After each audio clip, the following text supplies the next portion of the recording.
Assalamualaikum warahmatullahi wabarakatuh. Kami dari kelompok 4 akan mempresentasikan materi tentang bioetanol dan biogas.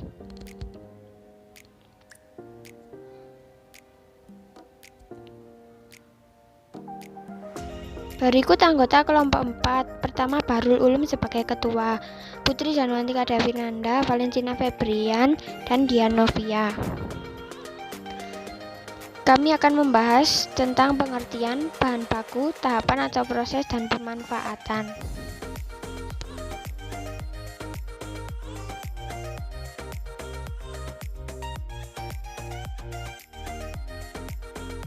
Di sini saya akan menjelaskan tentang pengertian bioetanol. Bioetanol itu sendiri adalah etanol atau alkohol yang didapatkan secara khusus dari proses fermentasi tanaman. Sedangkan etanol adalah bahan bakar oktan tinggi yang menggantikan timbal sebagai pengganti okta bensin.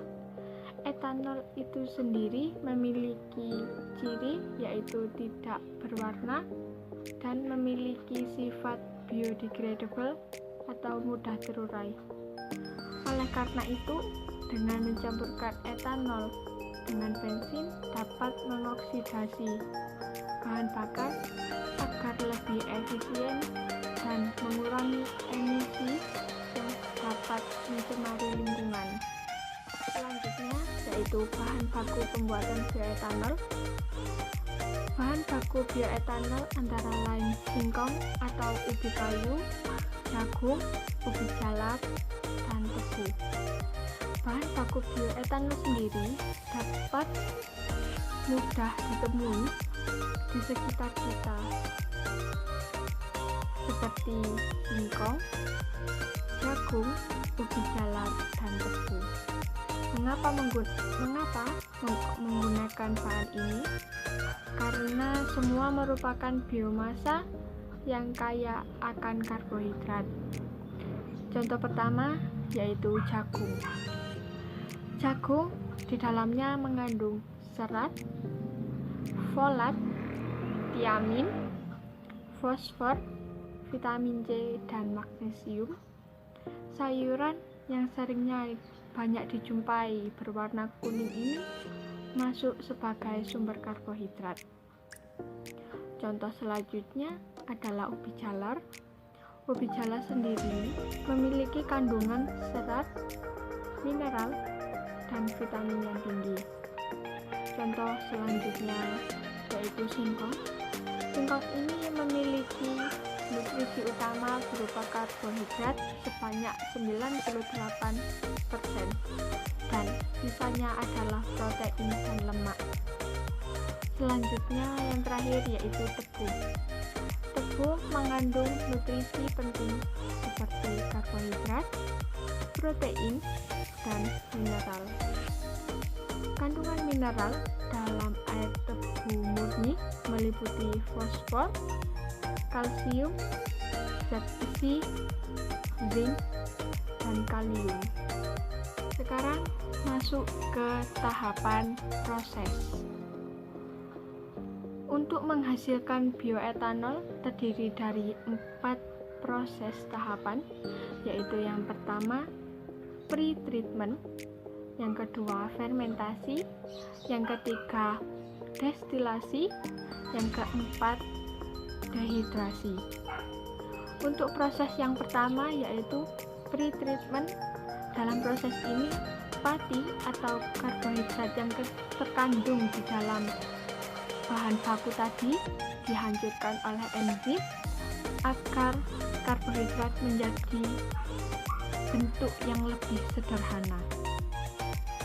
Setelah tahap pre-treatment selesai, lanjut ke tahap fermentasi yang dimana merubah glukosa menjadi etanol dan CO2 atau karbon dioksida. Tahap ketiga yaitu destilasi yang berfungsi untuk memisahkan bioetanol dan air sehingga diperoleh bioetanol dengan kadar 95 sampai 96%. Dan tahap yang terakhir yaitu dehidrasi, berfungsi untuk mengeringkan atau menghilangkan sisa air dalam bioetanol dengan kadar lebih dari 99,5% atau bisa disebut dengan fuel grade ethanol atau FGE.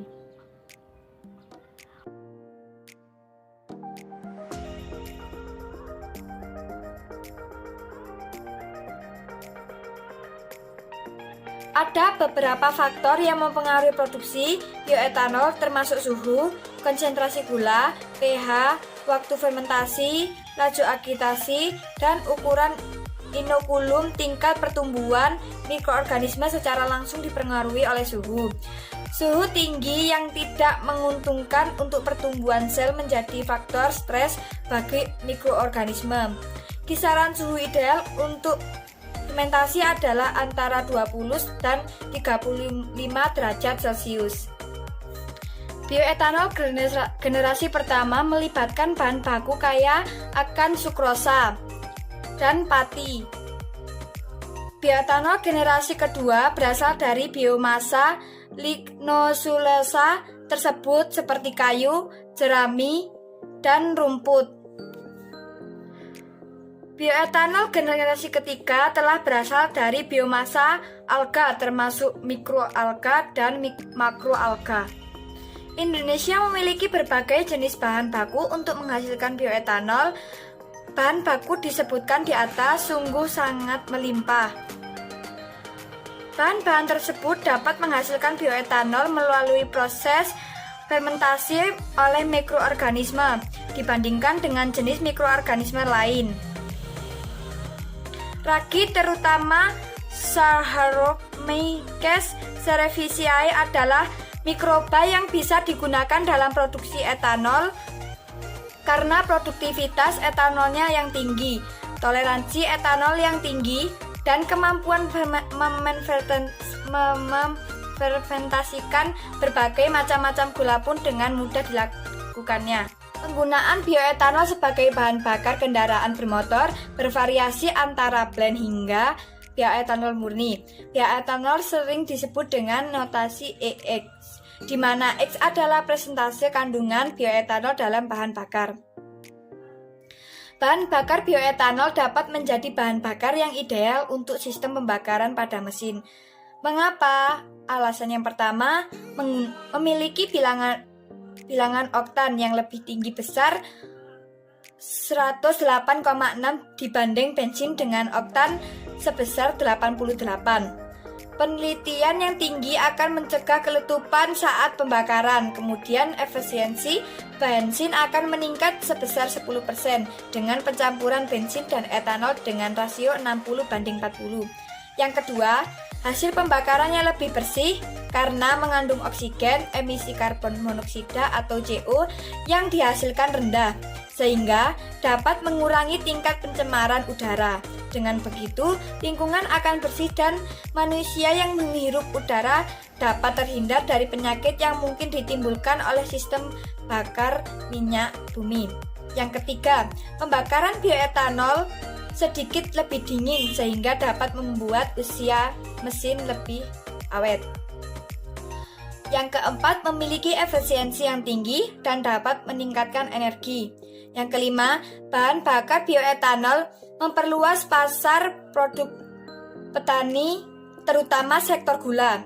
Jika bioetanol diproduksi skala besar oleh industri, maka akan memerlukan bahan baku seperti tebu, singkong, dan jagung. Hal ini menguntungkan petani karena dapat dengan mudah menjual hasil panennya ke industri, sehingga bahan baku tersebut tidak akan terbuang dan harga pun tidak akan anjlok di pasaran.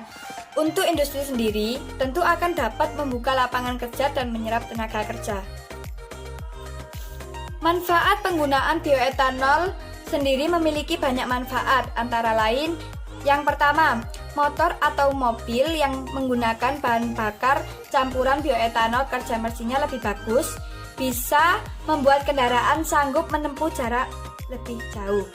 Yang kedua, Gas buang bioetanol lebih sedikit polusinya. Itu karena gas buang bioetanol melepas karbon dioksida lebih banyak daripada karbon monoksida.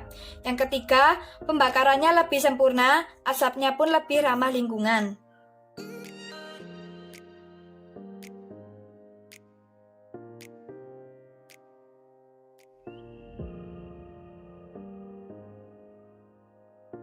Selanjutnya adalah biogas. Pengertian biogas. Biogas adalah gas yang dihasilkan oleh aktivitas bakteri anaerobik atau hasil fermentasi dari bahan-bahan organik. Bahan-bahan organik yang dimaksudkan ialah kotoran manusia, hewan, buah busuk, limbah domestik atau rumah tangga. Biogas yang dihasilkan oleh aktivitas anaerobik sangatlah populer digunakan untuk mengolah limbah biodegradable. Sebab bahan bakar dapat dihasilkan sekaligus menghancurkan bakteri patogen dan sekaligus mengurangi volume limbah buangan yang terdapat pada lingkungan. Sifat metana dalam biogas akan menghasilkan pembakaran yang bersih daripada batu bara. Metana menghasilkan energi lebih besar dengan emisi karbon dioksida yang relatif sedikit. Selain itu, pengolahan teknologi biogas memiliki peranan penting dalam menekan pemanasan global. Karena metana merupakan gas rumah kaca yang lebih berbahaya dibandingkan dengan karbon dioksida. Selanjutnya yaitu prinsip pembuatan biogas. Prinsip pembuatan biogas adalah adanya dekomposisi bahan organik secara anaerobik atau tertutup dari udara bebas untuk menghasilkan suatu gas yang sebagian besar berupa metana atau yang memiliki sifat mudah terbakar dan karbon dioksida. Proses dekomposisi anaerobik dibantu oleh sejumlah mikroorganisme terutama bakteri metan. Suhu yang baik untuk proses fermentasi adalah 30-55 derajat Celcius. Pada suhu tersebut, mikroorganisme dapat bekerja secara optimal dan merombak bahan-bahan organik. Bangunan utama yaitu digester yang berfungsi untuk menampung gas metan hasil penombakan bahan-bahan organik oleh bakteri. Jenis digester yang sering digunakan adalah model continuous feeding dengan pengisian bahan bakar organiknya dilakukan secara terus-menerus. Besar kecilnya digester tergantung pada banyaknya kotoran ternak yang dihasilkan dan banyaknya biogas yang diinginkan. Untuk membuat digester dibutuhkan bahan seperti pasir, semen, batu kali, batu koral, batu merah, batu konstruksi, cat, dan pipa paralon.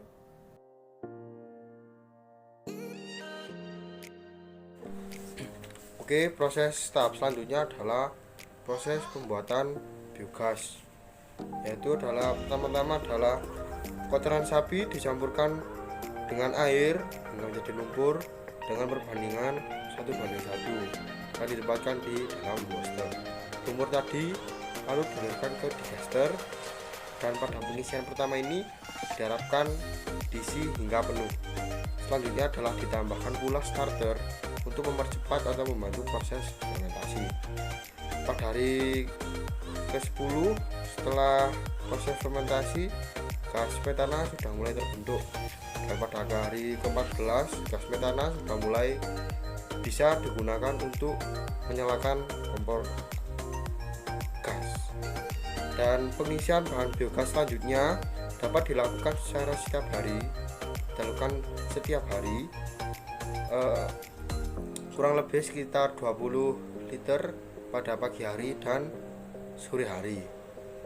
Pada pengisian bahan ini secara otomatis lumpur-lumpur yang sebelumnya tadi digunakan sebagai pembuatan biogas secara otomatis keluar melalui outlet, dan sisa hasil pengolahan tadi ditempatkan ke bak kontrol dan bisa digunakan kembali sebagai pupuk organik.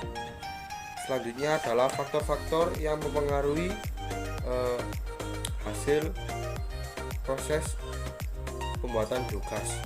Yang pertama adalah kondisi anaerob. Biogas dihasilkan oleh proses fermentasi oleh mikroorganisme. Oleh karena itu, instalasinya diharuskan untuk kedap udara. Bahan baku isian yang berupa organik atau kotoran sapi atau limbah rumah tangga diharuskan 7 hingga 9% bahan kering dengan pengenceran 1:1. Selanjutnya adalah derajat keasaman. Derajat keasaman sangat berpengaruh pada kehidupan mikroorganisme. Pada derajat keasaman yang optimum bagi mikroorganisme adalah 6,5 hingga 7,5 pH. Dan selanjutnya adalah temperatur. Temperatur optimal dalam proses fermentasi ialah berkisar antara 35 hingga 38 mesofilik dan 55 hingga 57 termofilik. Dan yang terakhir adalah starter. Starter ini berguna untuk mempercepat dan membantu dalam proses fermentasi dan bisa dijumpai di pasaran. Oke, yang slide selanjutnya adalah terdapat alternatif dalam biogas atau dalam penggunaan biogas. Yang pertama adalah sebagai pengganti LPG.